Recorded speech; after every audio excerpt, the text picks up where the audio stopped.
അകം എന്ന പുസ്തകത്തിലൊരു കഥയുണ്ട്. നാട്ടിൽ ആട് മോഷ്ടിക്കുന്ന ഒരു കള്ളനുണ്ടായിരുന്നു. ഒരു ദിവസം ആ കള്ളനെ നാട്ടുകാരെല്ലാവരും കൂടി ചേർന്ന് പിടികൂടി. ആ നാടിൻ്റെ പ്രത്യേകത എന്തെന്നാൽ അവിടെ ഒരു തെറ്റ് ചെയ്താൽ ആ തെറ്റ് എന്താണെന്ന് അവരുടെ നെറ്റിത്തടങ്ങളിൽ എഴുതി വയ്ക്കും. അങ്ങനെ ഇംഗ്ലീഷിൽ സ്റ്റീലർ, കള്ളൻ എന്ന അർത്ഥത്തിൽ സ്റ്റീലറിൻ്റെ ഇംഗ്ലീഷ് വാക്കിലെ രണ്ട് ചെറിയ അക്ഷരങ്ങൾ, ചുരുക്കെഴുത്ത് പോലെ രണ്ട് ചെറിയ അക്ഷരങ്ങൾ ST എന്ന് അവർ അവൻ്റെ നെറ്റിത്തടങ്ങളിൽ എഴുതി വയ്ക്കുകയാണ്. അങ്ങനെ കാലങ്ങൾ കടന്നുപോയി. പക്ഷേ ആ കള്ളന് ഒരു മാറ്റം ഉണ്ടാവുകയാണ്. അവൻ കുഞ്ഞുങ്ങൾക്ക് വളരെ പ്രിയപ്പെട്ടവനാകുന്നു, യുവാക്കൾക്ക് ഒരു മാതൃകയാകുന്നു, വൃദ്ധർക്ക് ഒരു ആശ്രയമാകുന്നു, സാമൂഹ്യ ശുശ്രൂഷകനാകുന്നു, പള്ളിയിൽ സജീവ പ്രവർത്തകനാകുന്നു. പിന്നീട് കാലങ്ങൾക്ക് ശേഷം അദ്ദേഹം വൃദ്ധനാകുന്നുണ്ട്. വൃദ്ധനാകുന്ന സമയത്ത് കുഞ്ഞുങ്ങൾ തങ്ങളുടെ ചെറിയ അമ്മമാരോട് ചോദിക്കുന്നുണ്ട്, എന്താണ് അമ്മേ ആ വൃദ്ധൻ്റെ നെറ്റിയിലെ ST എന്ന വാക്കിൻ്റെ അർത്ഥം? സ്റ്റീലർ, കള്ളൻ എന്ന ആ വാക്ക് അവർ മനഃപൂർവ്വം മറന്നുകൊണ്ട് തങ്ങളുടെ കുഞ്ഞുങ്ങളോട് പറയുന്നത്, അതിൻ്റെ അർത്ഥം സെയിൻറ്റ് എന്നാണ്. You can change your script.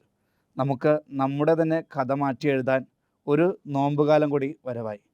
സ്നേഹം നിറഞ്ഞവരെ, ചാരം പൂശിക്കൊണ്ട് ഒരു നോമ്പിൻ്റെ തുടക്കം. വിഭൂതി ബുധൻ. വിഭൂതി ഒരു അനുഭൂതിയാക്കാനാണ് നമ്മുടെ ഈശോ നമ്മെ ക്ഷണിക്കുന്നത്. ക്രിസ്തുവിൻ്റെ സാക്ഷികളാകാൻ, ആത്മീയ വഴികളിലൂടെ നടക്കാൻ, പ്രാർത്ഥനയിൽ ഇത്തിരി നേരം കൂടി ആയിരിക്കാനായിട്ട് ഒരു വിഭൂതി ബുധൻ. ക്രിസ്തുവിനെ തിരിച്ചറിയുവാനുള്ള അനുഭൂതി ഉണ്ടാകണം. ക്രിസ്തുവായി മാറാനുള്ള അനുഭൂതി ഉണ്ടാകണം. അതുപോലെ തന്നെ ക്രിസ്തുവിനെ മറ്റുള്ളവർക്ക് നൽകാനുള്ള അനുഭൂതി ഈ വിഭൂതി ബുധനിലൂടെ നമുക്കുണ്ടാകണം. ബൈബിളിൽ നാം കാണുന്നുണ്ട്, ഉൽപ്പത്തിയുടെ പുസ്തകം 3-ാം അധ്യായം 19-ാമത്തെ വാക്യം, മനുഷ്യ നീ മണ്ണാകുന്നു, മണ്ണിലേക്ക് മടങ്ങുന്നു. ചാരം നശ്വരതയുടെ അടയാളമാണ്. നാം ഈ ഭൂമിയിൽ കാണുന്നതും കാട്ടിക്കൂട്ടുന്നതുമല്ല, സ്വർഗത്തെ നോക്കി ജീവിക്കുവാൻ ചാരം നമ്മെ പഠിപ്പിക്കുന്നുണ്ട്. ലോകം മുഴുവൻ നേടിയാലും തൻ്റെ ആത്മാവ് നഷ്ടപ്പെട്ടാൽ എന്ത് ഫലം എന്ന് സുവിശേഷകൻ നമ്മോട് ചോദിക്കുന്നത് പോലെ.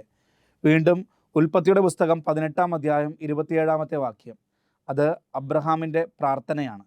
പൊടിയും ചാരവുമായ ഞാൻ എൻ്റെ ദൈവത്തോട് സംസാരിച്ചല്ലോ എന്ന് അബ്രഹാം ചോദിക്കുന്നത് പോലെ ഈ വചനം കേൾക്കുമ്പോൾ, നമ്മുടെ പള്ളികളിൽ നാം ആയിരിക്കുമ്പോൾ, ഈശോയെ ദിവ്യകാരുണ്യമായി സ്വീകരിക്കുമ്പോൾ, പൊടിയും ചാരവുമായ ഞാൻ ഈശോയെ അങ്ങയോടൊപ്പം ആയിരിക്കുവാനും അതുപോലെ തന്നെ ഈ ഭൂമിയിൽ ജീവിക്കുവാനും അങ്ങയെ സ്വീകരിക്കുവാനും എനിക്കായല്ലോ.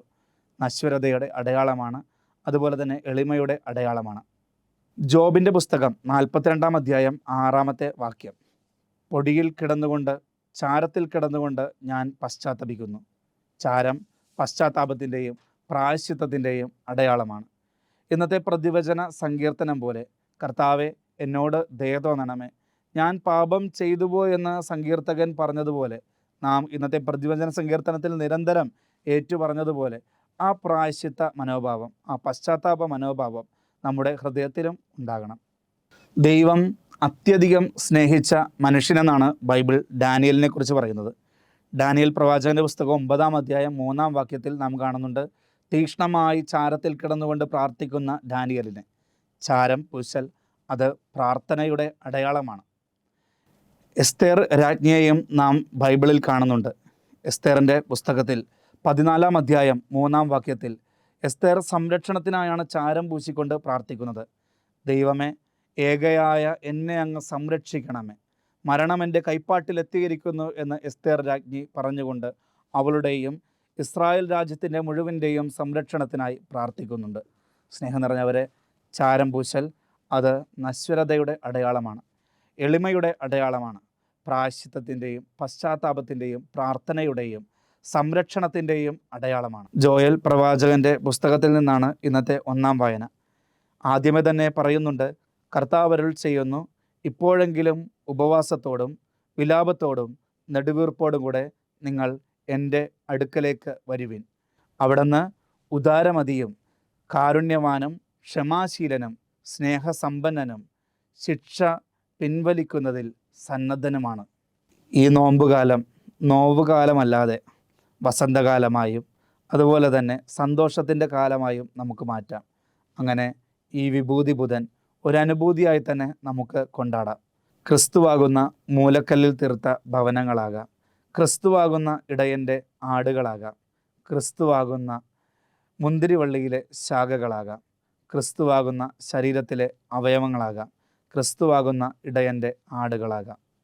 നാശത്തിലൂടെ ചരിക്കുന്നവർക്ക് കുരിശിൻ്റെ വചനം ഭോഷത്വമാണ്. എന്നാൽ രക്ഷയിലൂടെ ചരിക്കുന്ന നമുക്കോ അത് ദൈവത്തിൻ്റെ ശക്തിയത്രേ.